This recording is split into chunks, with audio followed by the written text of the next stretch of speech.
Praise the lord. Hallelujah, హల్లెలూయా.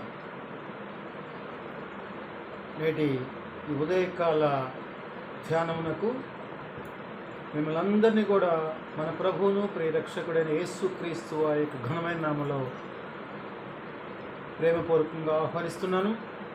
మీ అందరికి కూడా శుభావి వందనాలు. ప్రైజ్ ద లార్డ్, హల్లెలూయా. నేటి పునరుత్థాన దినము కొరకు ఏర్పాటు చేయబడినటువంటి వాక్య భాగాన్ని మనం చదువుకొని కొద్ది సమయము వాక్యాన్ని మనం ధ్యానించుకుందాం. ప్రియమైనటువంటి వారరా, అపోస్తలుడైనటువంటి పౌలు గలతీయులకు రాసినటువంటి పత్రిక 5వ అధ్యాయము 22వ వచనాన్ని మనం చదువుకొని ఉదయకాల సమయంలో మనం ధ్యానించుకుందాం.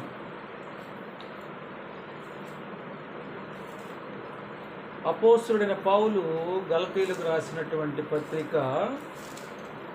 5వ అధ్యాయము 22వ వచనాన్ని మనం చదువుకుందాం.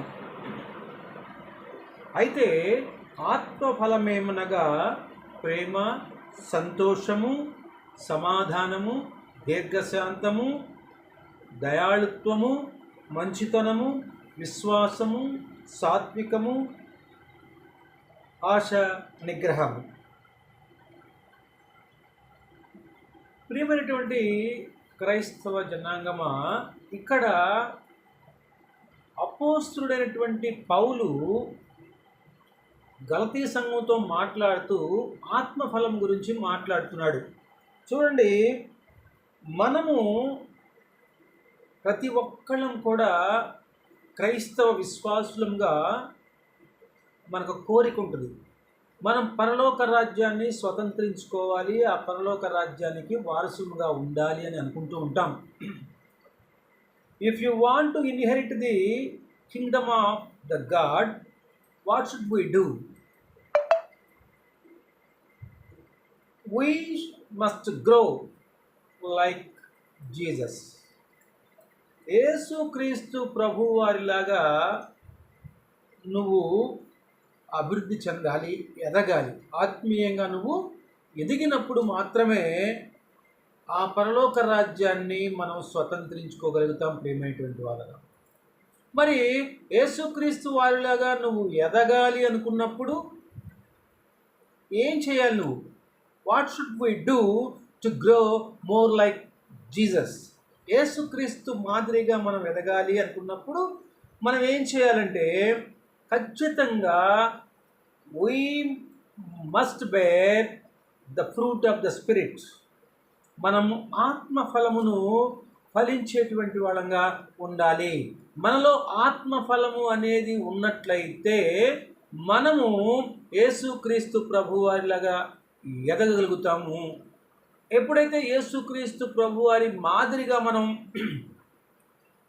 అభివృద్ధి చెందుతామో ఆత్మీయంగా, అప్పుడు మనం ఆ పరలోక రాజ్యాన్ని మనం స్వతంత్రించుకుంటాము. దేవునికి స్తోత్రం, హల్లెలూయా. అయితే ఇక్కడ ఏమంటున్నాడు? ఈ చదవబడినటువంటి వాక్యాన్ని మనం జాగ్రత్తగా గమనించినట్లయితే అసలు ఈ వాక్య భాగంలో మనకు 3 విషయాలు మనం తెలుసుకోవాలి. అది ఏంటంటే, మనం జాగ్రత్తగా గమనించినట్లే ఇక్కడ చదివిన మొదటి భాగంలో ఏమంటున్నాడు? ఆత్మఫలమేమనగా. ఆత్మఫలమేమనగా అంటే what is the fruit of the spirit? అసలు ఆత్మఫలము అంటే ఏంటి అనేటువంటి విషయాన్ని మనం మొట్టమొదటగా తెలుసుకోవాలి. తర్వాత why it is important in our lives, మన జీవితాల్లో ఈ ఆత్మఫలం అనేది ఎందుకు ప్రాముఖ్యము అనేటువంటి విషయాన్ని మనం గమనించుకోవాలి. మూడోదిగా how do we develop the fruit of the spirit in our lives? మన జీవితాల్లో ఆ ఆత్మఫలాన్ని మనం ఏ విధంగా అభివృద్ధి చేసుకుంటాము అనేటువంటి విషయాన్ని కూడా మనం తెలుసుకోవాలి. ఈ ఉదయకాల సమయంలో మనం ఈ 3 విషయాల గురించి ధ్యానించుకుందాం. ప్రియమైనటువంటి వాళ్ళ, మొట్టమొదటి ఇది what is the fruit of the spirit? ఆత్మఫలము అంటే ఏమిటి? మనం చూస్తే ఇక్కడ చదవబడినటువంటి వాక్య భాగాన్ని గమనించినట్లయితే ఇక్కడ ఈ ఫ్రూట్ ఆఫ్ ద స్పిరిట్ అంటే ఏంటి అనేటువంటి విషయంలో కూడా మనం జాగ్రత్తగా గమనించినట్లయితే, ఒకటి it is one, not many. ఆత్మఫలము అనేది ఒక్కటే, అది చాలా అనేటువంటి విషయం కాదు. అవి ఆత్మఫలం అనేది ఒక్కటి అనేటువంటి విషయాన్ని మనం గమనించుకోవాలి. ఇక్కడ చూడండి, అందుకే అంటున్నాడు ఇక్కడ చదవబడినటువంటి వాక్య భాగంలో ఈ గలతీ 5:22 ఏమంటున్నాడు? ఆత్మఫలమేమనగా అంటున్నాడు. చూసినట్లయితే ఏముంటుంది? Bible calls it is fruit, not fruits. ఆత్మఫలములు అనడం లేదు, ఆత్మఫలము అని మాత్రమే అంటున్నటువంటి విషయాన్ని గమనించుకోవాలి. It is singular, not floral. ఇది ఏకవచనం మాత్రమే కానీ ఇక్కడ బహువచనం అనేది మనకు కనపడదు. అందుకని ఇక్కడ ఆత్మఫలమేమనగా అంటున్నాడు, ఆత్మఫలములు అని అనటం లేదు. కాబట్టి మనం ఏం చేసుకోవాలి? What is the fruit of the spirit అంటే మొట్టమొదటిగా ఇది ఒక్కటే అనేటువంటి విషయాన్ని మనం జ్ఞాపకం చేసుకోవాలి ప్రియమైనటువంటి వారు. అంటే ఈ ఒక్క ఆత్మ ఫలములోనే అనేకమైనటువంటి గుణాలు, లక్షణాలు మనకి కనిపిస్తూ ఉంటాయి ప్రియమైనటువంటి వారు. జాగ్రత్త గమనించినట్లయితే ఇప్పుడు మనం ఒక యాపిల్ పండుని తీసుకున్నాం అనుకోండి. యాపిల్ పండుని దాన్ని ఒక 9 భాగాలుగా ముక్కలుగా కోసిన తర్వాత అది ఒకటే పండు, కానీ దాన్ని ఎన్ని ముక్కలు చేసాం మనం? 9 భాగాలుగా మనం చేయడం జరిగింది, కానీ అది ఒకటే పండు. ఆ 9 భాగాల్ని మనం కలిసి తిన్నప్పుడు మాత్రమే మన జీవితానికి మన యొక్క లేకపోతే మన సంతృప్తి అనేది మనకి వస్తూ ఉంటుంది. కాబట్టి ఇక్కడ మనం మొట్టమొదటిగా తెలుసుకోవాల్సింది ఏంటంటే ఇట్ ఈజ్ వన్ అనేటువంటిది. ఆత్మఫలము అనేది ఒక్కటి. మనం జాగ్రత్తగా గమనించినట్లయితే ఇక్కడ మనకి కొరింథీయులకు రాసినటువంటి మొదటి పత్రిక 12వ అధ్యాయంలో మనం చూస్తే, కొరింథీయులకు రాసిన మొదటి పత్రిక 12వ అధ్యాయము 8వ వచనాన్ని మనం గమనించినట్లయితే ఇక్కడ చూడండి, ఏలాగనగా ఒక్కని ఆత్మ మూలముగా బుద్ధివాక్యమును, మరి ఒకనికి ఆ ఆత్మను అనుసరించిన జ్ఞానమును, మరి ఒకనికి ఆ ఆత్మ వలననే విశ్వాసమును, మరి ఒకనికి ఆ ఆత్మ వలననే స్వస్థపరచు వరములను, తర్వాత మరి ఒకరికి అద్భుత కార్యములు చేయు శక్తియు, మరి ఒకరికి ప్రవచన వరమును, మరి ఒకరికి ఆత్మల వివేచనయు, మరి ఒకరికి నానావిధ భాషలను, మరి ఒకరికి భాషల అర్థము చెప్పు శక్తియు అనుగ్రహింపబడి ఉన్నవి. దేవునికి స్తోత్రం, హల్లెలూయా. ఇక్కడ మనం జాగ్రత్తగా గమనించినట్లయితే these are the gifts of the spirit. ఇవి ఆత్మ వరములు. There is a difference between the gifts of the spirit and the fruit of the spirit. జాగ్రత్త గమనించినట్లయితే ఆత్మ వరములకు ఆత్మ ఫలముకు తేడా అనేది మనకు కనిపిస్తూ ఉంటుంది. ఆత్మ ఫలము అనేది ఒక్కటి, ఈ యొక్క వరములు, ఆత్మ వరములు అనేవి వేరు. ఈ వరములు అనేవి ఒక వ్యక్తికి లేదా ఒక విశ్వాసికి అనేది అన్ని వరములు దేవుడు అనుగ్రహించడు, ఏదో ఒకటో రెండో అనుగ్రహిస్తాడు. కొంతమంది ఇక్కడ చదివినట్లయితే ఏమి రాయబడింది, ఇక్కడ మనం చూసినట్లయితే ఒకనికి ఆత్మ మూలముగా బుద్ధివాక్యం ఇవ్వచ్చు, లేకపోతే జ్ఞానవాక్యం ఇవ్వచ్చు, లేకపోతే ఒక్కొక్కరికి విశ్వాసం అధికంగా ఇవ్వచ్చు, లేకపోతే ఒక్కొక్కరికి అద్భుత కార్యాలు చేసేటువంటి శక్తిని ఇవ్వచ్చు, నానావిధ భాషలు మాట్లాడేటువంటి జ్ఞానాన్ని ఇవ్వచ్చు, కొంతమందికి ఆ భాషల యొక్క అర్థాన్ని చెప్పేటువంటి జ్ఞానం ఉండొచ్చు. అయితే ఇక్కడ అవన్నీ కూడా ఒక్కడికే దగ్గరే ఉండాలని లేదు, దేవుడు అనుగ్రహించడు, ఒక్కడికే ఇవ్వడు. అన్నీ కూడా కొన్ని ఒక్కొక్కరికి ఇస్తూ ఉంటాడు. ఈరోజు మన సంఘాల్లో మనం చూసినట్లయితే జాగ్రత్తగా అందరికీ అన్ని వరాలు ఇవ్వడు. కొంతమందికి వాక్యాన్ని బోధించేటువంటి వరం ఇస్తూ ఉంటాడు, కొంతమందికి స్పీడ్గా రెఫరెన్స్లు తీసేటువంటి యొక్క వరాన్ని ఇస్తూ ఉంటాడు, కొంతమందికి పాటలు పాడేటువంటి వరాన్ని ఇస్తాడు, కొంతమందికి మరి పరిచర్యకి తోడ్పాటు అందించేటువంటి వరాన్ని ఇస్తూ ఉంటాడు, కొంతమందికి ఆ యొక్క సంఘంలో ఓడవటం కానీ లేదా రకరకాలైనటువంటి సేవ కార్యక్రమాలు చేసేటువంటి వరాలు దేవుడు అనుగ్రహిస్తూ ఉంటాడు. అన్నీ అందరికీ ఒకే రీతిగా ఇవ్వడు. కానీ ఈ ఆత్మ ఫలము అనేది మాత్రము ఒక్కటే, అది మొత్తాన్ని ఒకటిగానే చూడాలి. అందుకనే ఆత్మ ఫలము అనేది వేరు, ఆత్మ వరములు అనేటువంటిది వేరు అనేటువంటి విషయాన్ని మనం గమనించుకోవాలి. వాటి మధ్య ఉన్నటువంటి తేడా అంటే ఇప్పుడు దీన్ని బట్టి మనకు అర్థమవుతుంది ఏంటంటే ఆత్మ ఫలము అనేది ఒకటే. అందులో 9 భాగాలు ఉన్నప్పటికీ అది మొత్తము ఒకటే అనేటువంటి విషయాన్ని మనం గమనించుకోవాలి. ఇట్ ఈజ్ వన్ ఫ్రూట్ అనేటువంటి విషయాన్ని గమనించుకోవాలి, నాట్ మెనీ. తర్వాత రెండోదిగా గమనించినట్లయితే it is something God does rather than you do. నువ్వు చేసేది కాదు. ఈ ఆత్మఫలం అనేది నీ సొంతగా నువ్వు ఫలించేటువంటిది కాదు, కానీ అది దేవుడు చేసేటువంటి కార్యం, దేవుడు మనలో చేసేటువంటి కార్యంగా గమనించుకోవాలి. ఎందుకంటే ఇక్కడ మనం గమనించినట్లయితే ఇదే గలతీయులు రాసినటువంటి పత్రిక 5వ అధ్యాయంలో 16 వచనాన్ని మనం చూస్తే 16 నుంచి మనం ఒకసారి జాగ్రత్తగా గమనించినట్టు చూడండి ఏం రాయబడి ఉంటుంది. 16వ అధ్యాయం వచనం, నేను చెప్పున్నది ఏమనగా ఆత్మానుసారముగా నడుచుకునుడి, అప్పుడు మీరు శరీరేచ్ఛను నెరవేర్చరు. శరీరము ఆత్మకును, ఆత్మ శరీరమునకును విరోధముగా అపేక్షించును. ఇవి ఒకదానికొకటి వ్యతిరేకముగా ఉన్నవి కనుక మీరేమి నిశ్చయింతురో వాటిని చేయకుందురు. మీరు ఆత్మచేత నడిపింపబడిన యెడల ధర్మశాస్త్రమునకు లోనైన వారు కారు. అంటే ఇక్కడ చదవబడినటువంటి వాక్య భాగాన్ని మనం జాగ్రత్తగా గమనించినట్లయితే మనము మన సొంతగా ఈ ఆత్మఫలాన్ని మనం ఫలించలేము. ఆ పరిశుద్ధాత్మ శక్తి ద్వారా మాత్రమే మనలో ఈ ఆత్మఫలం అనేది ఫలిస్తుంది అనేటువంటిది ఇక్కడ అపోస్తులైనటువంటి పౌలు గారు గలతీ సంఘానికి వివరిస్తుంటున్నాడు. అంటే నీ జీవితాన్ని ఎవరు నడిపించాలి? ఇక్కడ పరిశుద్ధాత్మ దేవుడు నీ జీవితాన్ని నడిపించాలి. ఎప్పుడైతే ఆ పరిశుద్ధాత్మ దేవునికి నీ హృదయంలో స్థానాన్ని ఇస్తావో అప్పుడు ఆయన ఆ పరిశుద్ధాత్మ దేవుడు నడిపిస్తాడు.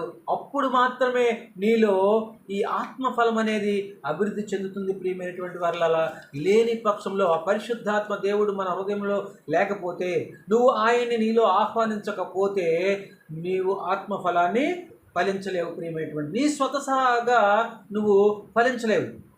జాగ్రత్తగా గమనించే కొంతకాలం క్రితం ఒక కుటుంబం ఉండేది.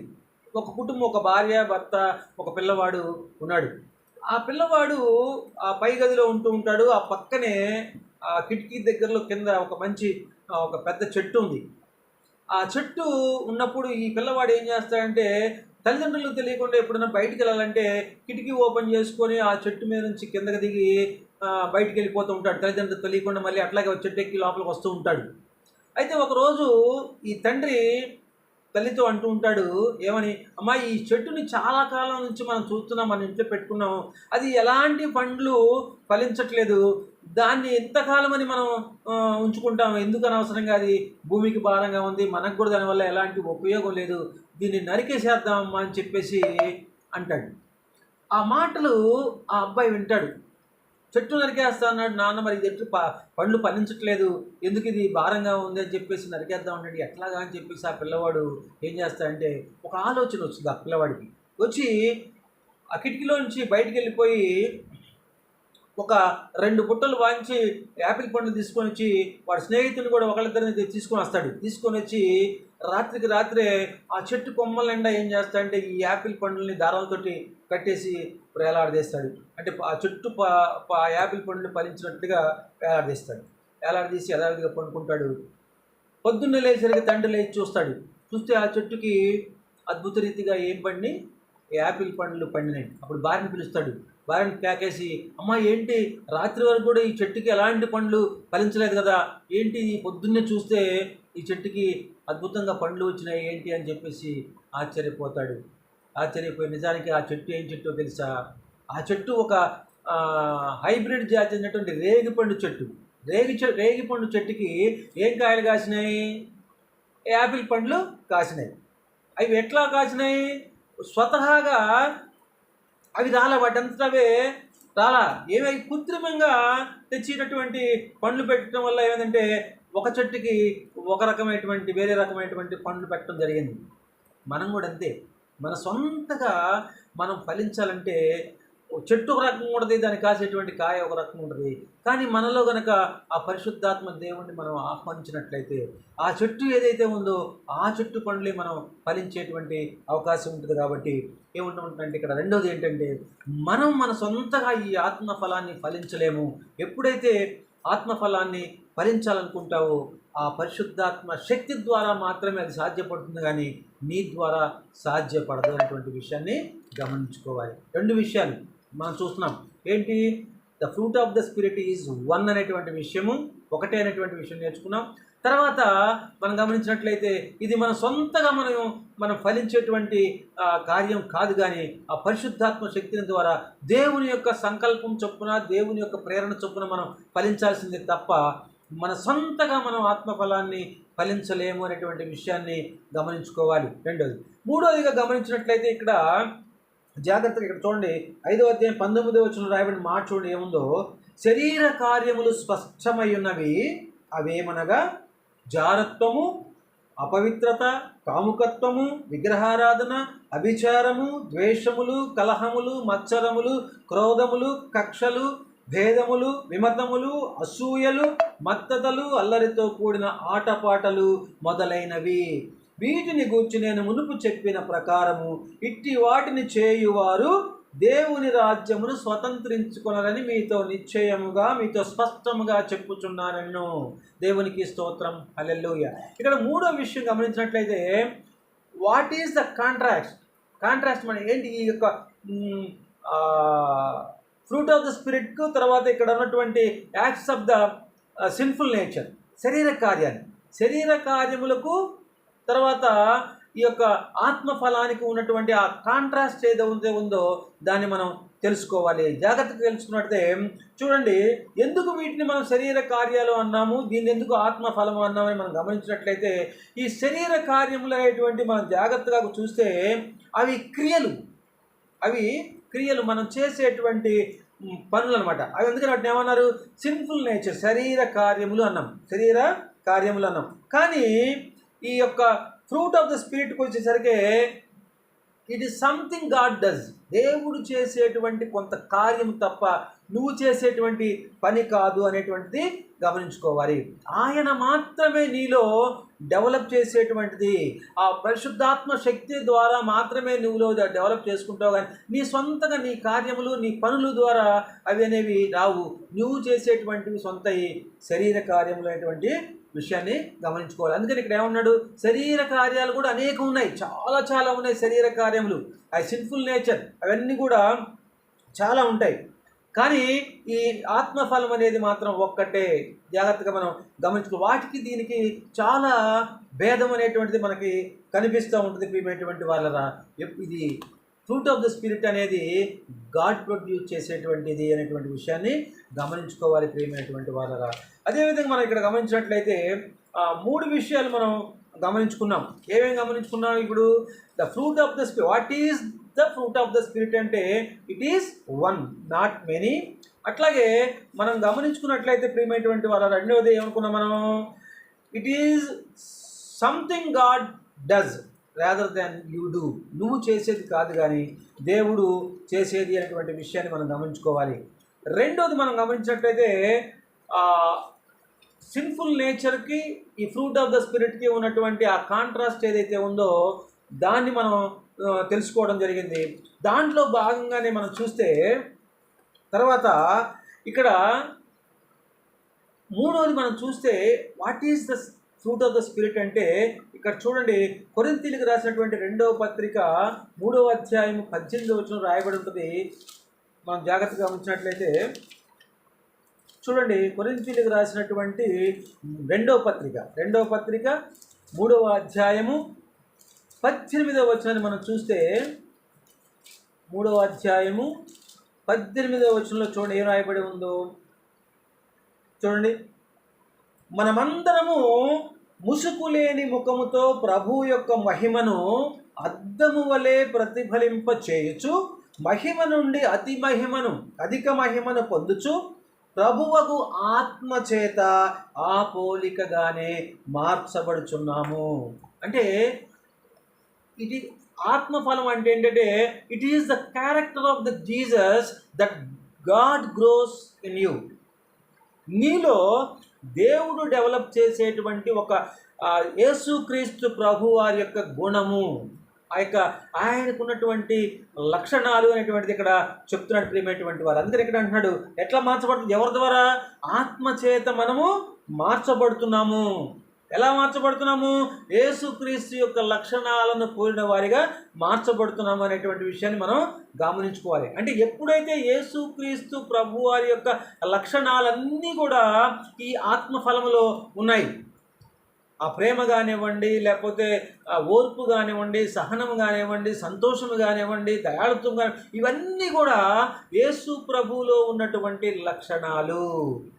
ఎప్పుడైతే మనం ఆ ఆత్మఫలాన్ని పొందుకుంటామో యేసుక్రీస్తు ప్రభు ఆ యొక్క లక్షణాలన్నీ కూడా మనం పొందుకుంటామనేటువంటి విషయాన్ని మనం గమనించుకోవాలి ప్రియమైనటువంటి వారు. అందుకనే ఎందుకు మనం why we call it as one fruit అన్నామంటే, ఇట్ ఈస్ ద ఎన్ని లక్షణాలు ఉన్నాయి అక్కడ? దాదాపు 9 లక్షణాలు ఉన్నాయంటే ఆ లక్షణాలు అన్నీ కూడా యేసు ప్రభు వారిలో ఒకే విధంగా ఉన్నాయి, ఒక్కటిగా ఉన్నాయి. కాబట్టి మనం దీన్ని ఒకటే పండు ఒకటే ఫలము అని చెప్పేసి మనం ఇక్కడ మాట్లాడుతున్నాం ప్రియమైనటువంటి వాళ్ళ. అందుకనే మనము యేసుక్రీస్తు ప్రభు వారి మాదిరిగా మనం ఎదగాలి అనుకున్నప్పుడు యేసుక్రీస్తు ప్రభు వారి యొక్క లక్షణాలు, గుణాలు మనం పొందుకోవాలి.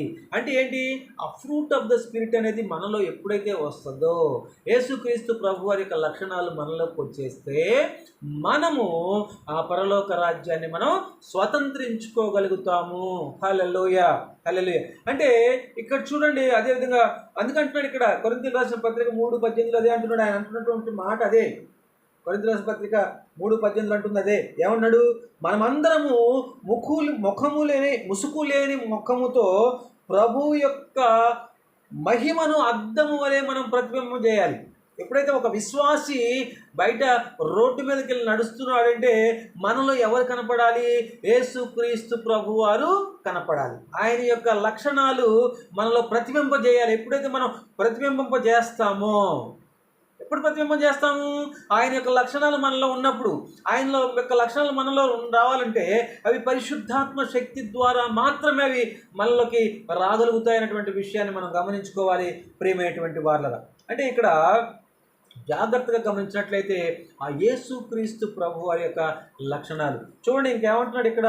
కొలస్సీయులకు రాసిన పత్రికలో కూడా మనం జాగ్రత్తగా గమనించినట్లయితే 3వ అధ్యాయం 9-10 వచనాలు మనం చూస్తే, కొలస్సీయులకు రాసిన పత్రిక 3వ అధ్యాయము 9-10 వచనాలు ఏమంటున్నాడు చూడండి.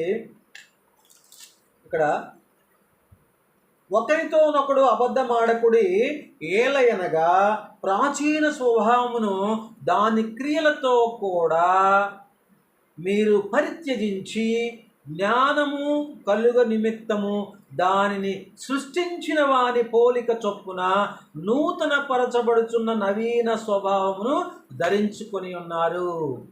ఏం చేయాలి? మనలో ఉన్నటువంటి ఆ యొక్క ప్రాచీన స్వభావాన్ని విడిచిపెట్టాలి. మన హృదయంలో ఉన్నటువంటి ఆ ప్రాచీన స్వభావం ఏదో ఆ పాపపు జీవితాన్ని మొత్తాన్ని కూడా మనం వదిలేసి ఎప్పుడైతే మనం ఒక నూతన పురుషునిగా రూపాంతరం చెందుతామో, ఆ నూతన పురుషునిగా రూపాంతరం చెందాలి అనుకున్నప్పుడు యేసు ప్రభు వారి యొక్క గుణలక్షణాలన్నీ కూడా మనలోకి రావాలి. ఏంటి ఆ గుణలక్షణాలు అంటే? ఈ యొక్క ఆత్మఫలము. ఈ ఆత్మఫలములో ఉన్నటువంటి 9 భాగాల్ని మనం ఎప్పుడైతే స్వతంత్రించుకోగలుగుతామో, అవి మనలో ఉంటాయో, అప్పుడు ఆటోమేటిక్గా మనం యేసుక్రీస్తు వారి యొక్క పోలికలోకి మారిపోతాము. మనము ఆయన యొక్క గుణాలని, ఆయన్ని ఒక అద్దంలాగా మనం ప్రతిబింబింపజేస్తాము లోకానికి అనేటువంటి విషయాన్ని ఇక్కడ భక్తుడు తెలియజేస్తున్నాడు ప్రియమైనటువంటి వారు. అంటే ఇక్కడ మనము జాగ్రత్తగా గమనించినట్లయితే మూడోది ఏంటంటే, ఒకటి ఏం చెప్పాను నేను? ఒకటి it is one, not many. తర్వాత రెండోది అది దేవుడు చేసేటువంటి కార్యమే తప్ప మనం సొంతగా మనం ఆత్మఫలాన్ని ఫలించలేము. మూడోది ఇది యేసుక్రీస్తు ప్రభు వారి యొక్క గుణము, ఆయన యొక్క లక్షణాలు, ఆయనలో ఉన్నటువంటి క్యారెక్టర్ అనేటువంటి విషయాన్ని మనం జాగ్రత్తగా గమనించుకోవాలి. దాన్ని మనలో మనం డెవలప్ చేసుకోవాలి త్రూ హోలీ స్పిరిట్, పరిశుద్ధాత్మ ద్వారా మనలో డెవలప్ చేసుకోవాలి. అంటే మనలో ఉన్నటువంటి పాత పురుషుడిని మనం చంపేసి కొత్త పురుషుడిగా మనం ఎప్పుడైతే రూపాంతరం చెందుతామో అప్పుడు మనలో ఈ ఆత్మఫలం అనేది వస్తుందనేటువంటి విషయాన్ని మనం గమనించుకోవాలి. అంటే మొట్టమొదటిగా మనం ఏం నేర్చుకున్నాం? ఇప్పుడు ఆత్మఫలము అనేది ఒకటి. అంటే what is the fruit of the spirit? ఆత్మఫలము అంటే ఏంటి? ఇది ఒకటి. తర్వాత ఇది మన సొంతగా మనం ఫలించేది కాదు, ఆ పరిశుద్ధాత్మ శక్తి ద్వారానే మాత్రమే ఫలించగలుగుతాము. అంత మాత్రమే కాదు కానీ అది యేసుక్రీస్తు ప్రభు యొక్క గుణలక్షణాలు. ఏంటి ఫ్రూట్ ఆఫ్ ద స్పిరిట్ అంటే యేసుక్రీస్తు ప్రభు వారి యొక్క గుణలక్షణాలు. అవి మనలో పరిశుద్ధాత్మని ద్వారా అవి మనం అభివృద్ధి చేసుకుంటాం అనేటువంటి 3 విషయాలు. What is the fruit of the spirit అంటే one thing, it is one not many. రెండోది మనం గమనించినట్లయితే ఏమనుకున్నాం మనం రెండవది it is something God does rather than you do. తర్వాత మూడోది ఏమనుకున్నాం మనం, it is the character of the Jesus that God grows in us. మనలో దేవుడు అభివృద్ధి చేసేటువంటి యేసు ప్రభు వారి యొక్క గుణ లక్షణాలు. అర్థమవుతుంది కదా, what is the fruit of the spirit. రెండవదిగా గమనించినట్లయితే why it is important in our lives. మన జీవితాల్లో ఈ ఫ్రూట్ ఆఫ్ ద స్పిరిట్ అనేది ఎందుకు ప్రాముఖ్యము. మొట్టమొదటి what is the fruit of the spirit, what అంటే ఏమిటి అని చూసాం. ఇప్పుడు why is the fruit of the spirit is important in our life అని గమనించినట్లయితే, జాగ్రత్తగా గమనించినట్లయితే, God wants you to grow in godly character. దేవుడు ఏం కోరుకుంటున్నాడంటే, ఎందుకు ఇది ప్రాముఖ్యం అంటే, దేవుడు కోరుకుంటున్నాడు నీలో దైవికమైనటువంటి లక్షణాలు, దేవుని యొక్క స్వభావము, దేవుని యొక్క గుణము నీలో ఉండాలి అనేటువంటిది దేవుని యొక్క కోరిక. అందుకని అది చాలా ప్రాముఖ్యమైనది అనేటువంటి విషయాన్ని గమనించుకోవాలి. చూడండి, ఎఫెసీయులకు రాసిన పత్రిక అపోస్తలుడైన పౌలు ఎఫెసీయులకు రాస్తూ అంటున్నాడు. చూడండి, 4వ అధ్యాయము 22-24 వచనాలు చూస్తే, 22 చూస్తే ఇక్కడ చూడండి, కావున మునుపటి ప్రవర్తన విషయములోనైతే మోసకరమైన దురాశ వలన చెడిపోవు మీ ప్రాచీన స్వభావమును వదులుకొని మీ చిత్తవృత్తి యందు నూతన పరచబడిన వారై నీతియు యథార్థతయు భక్తి గలవారై దేవుని పోలికగా సృష్టింపబడిన నవీన స్వభావమును ధరించుకొనవలెను. అంటే మనము నవీన స్వభావాన్ని ధరించుకోవాలి. అది దేవుని యొక్క కోరిక. నీ ప్రాచీన స్వభావాన్ని విడిచిపెట్టాలి, నువ్వు ఒక నూతన స్వభావాన్ని, నవీన స్వభావాన్ని ధరించుకోవాలి అనేటువంటిది దేవుని యొక్క కోరిక. కాబట్టి ఆ దేవుని కోరికను నెరవేర్చటము విశ్వాసులముగా మన యొక్క బాధ్యత. కాబట్టి అది విశ్వాసుల విషయంలో చాలా ప్రాముఖ్యము. ఏంటిది ప్రాముఖ్యము? The fruit of the spirit అనేది ప్రాముఖ్యంగా చెప్పాను. ఫ్రూట్ ఆఫ్ ద స్పిరిట్ అంటే అది యేసుక్రీస్తు ప్రభు వారి యొక్క క్యారెక్టర్ అని చెప్పాము. అయితే ఆ క్యారెక్టర్ మనలోకి రావాలంటే ఏం చేయాలి? నీ ప్రాచీన స్వభావాన్ని విడిచిపెట్టాలి, నూతన స్వభావాన్ని నువ్వు ధరించుకోవాలి అనేది దేవుని యొక్క చిత్తమైంది. కాబట్టి మనం ఆ విధంగా చేయాలి. తర్వాత ఇక్కడ అదే మాట మనం చూస్తే ఫిలిప్పీయులకు రాసిన పత్రికలో కూడా అంటున్నాడు. ఇక్కడ ఫిలిప్పీయులకు రాసిన పత్రిక 1వ అధ్యాయము 11వ వచనాన్ని ఒకసారి చూస్తే ఇక్కడ అంటున్నాడు. చూడండి, మీరు శ్రేష్టమైన కార్యములను వివేచింపగలవారగుటకు మీ ప్రేమ తెలివితోనూ సకల విధములైన అనుభవ జ్ఞానముతోనూ కూడినదై అంతకంతకు అభివృద్ధి పొందవలననియు, ఇందువలన దేవునికి మహిమయు స్తోత్రమును కలిగినట్లు మీరు యేసుక్రీస్తు వలనైన నీతి ఫలములతో నిండుకొనిన వారై క్రీస్తు దినమునకు నిష్కపటులను నిర్దోషులను కావాలని ప్రార్థిస్తున్నాను. దేవునికి స్తోత్రం, హల్లెలూయా. అంటే మనము ఏ కపటము లేనటువంటి వాళ్ళముగా, ఏ దోషము లేనటువంటి వాళ్ళంగా, ఆయన రాకడకు మనం ఎదురు చూసేటువంటి వాళ్ళంగా ఉండాలనేటువంటిది దేవుని యొక్క కోరిక. మనం ఎప్పుడు నిర్దోషులముగా ఉంటాము, నిష్కపటులముగా ఉంటామంటే ఎప్పుడైతే మనలో ఆ యొక్క ఆత్మఫలము అనేది ఉంటుందో అప్పుడు మనం ఒక యథార్థవంతమైనటువంటి జీవితాన్ని, నీతియుక్తమైనటువంటి జీవితాన్ని మనం జీవించగలుగుతాం. ప్రియమైనటువంటి వారారా, దేవుని కోరిక అదే. నువ్వు ఒక యథార్థవంతుడిగా, ఒక నీతిమంతుడిగా నువ్వు జీవించాలి అనేటువంటిది దేవుని యొక్క కోరిక. అంటే నువ్వు ప్రాచీన స్వభావాన్ని విడిచిపెట్టి నూతన స్వభావాన్ని ధరించుకోవాలనేటువంటి దేవుని కోరిక. ఇవి చేయాలంటే మనకి ఏది అవసరం? ఏది మనకి ఇంపార్టెంట్ అంటే ఆత్మఫలము మనలో ఉండటం అనేది ప్రాముఖ్యము. ఎప్పుడైతే మనలో ఆత్మఫలం అనేది లోపలికి వచ్చేస్తుందో మనం ఒక నవీన స్వభావాన్ని ధరించుకున్నటువంటి వాళ్ళం అవుతాము. అలా నువ్వు నవీన స్వభావాన్ని ధరించుకొని యథార్థవంతమైనటువంటి నీతివంతమైనటువంటి జీవితాన్ని జీవించుకోవాలనేటువంటిది దేవుని యొక్క కోరిక అయి ఉన్నది ప్రియమైనటువంటి వాళ్ళరా. అది మొట్టది. ఎందుకు ఇంపార్టెంట్ అంటే ఫస్ట్ వన్ అది. రెండోది మనం గమనించినట్లయితే it is the part of your Christian witness to others. మనము ఇతరులకు సాక్షులముగా ఉండాలి అనేటువంటి దేవుని యొక్క కోరిక. అందుకనే ఈ ఫ్రూట్ ఆఫ్ ద స్పిరిట్ అనేది చాలా ప్రాముఖ్యము. ఎందుకు నువ్వు ఇతరులకు ఒక విట్నెస్గా ఉండాలి, ఒక సాక్షిగా ఉండాలంటే చూడండి, యోహాను సువార్త 15వ అధ్యాయం 8వ వచనం రాయబడి ఉంటుంది. యోహాను సువార్త 15వ అధ్యాయము 8వ వచనంలో 15వ అధ్యాయము 8వ వచనాన్ని మనం చూస్తే, మీరు